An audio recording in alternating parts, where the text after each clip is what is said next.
તો આ તરફ બનાસકાંઠાના પાલનપુર ખાતે પણ રન ફોર વોટ અંતર્ગત મેરેથોનનું આયોજન કરવામાં આવ્યું હતું। પાલનપુર પોલીસ પેરેડ ગ્રાઉન્ડથી કલેક્ટર સુધી પ્રસ્થાન કરાવ્યું હતું। 7મી તારીખે બહોળી સંખ્યામાં મતદાન કરવા અપીલ પણ કરવામાં આવી હતી। તો ઠેર ઠેર મતદાન જાગૃતિના કાર્યક્રમ યોજવામાં આવી રહ્યા છે। વધુમાં વધુ મતદાન કરવા લોકો જાય તે અંતર્ગત દોડનું પણ આયોજન કરવામાં આવ્યું હતું અને મોટી સંખ્યામાં યુવાનો અને અધિકારીઓ પણ જોડાયા હતા। તો કહી શકાય કે ચૂંટણીમાં વધુમાં વધુ મતદાન થાય તે માટે કહી શકાય આયોજન કરવામાં આવ્યું હતું। બનાસકાંઠાના પાલનપુર ખાતે રન ફોર વોટ અંતર્ગત મેરેથોનનું આયોજન કરવામાં આવ્યું હતું, જેમાં મોટી સંખ્યામાં લોકો જોડાયા હતા।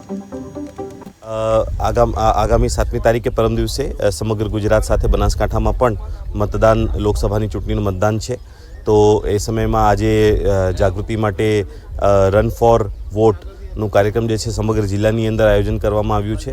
હું બનાસકાંઠાના તમામ મતદારોને અપીલ પણ કરું છું કે પરમ દિવસે બહોળી સંખ્યામાં મતદાન કેન્દ્રો પર પહોંચી મતદાન આપે।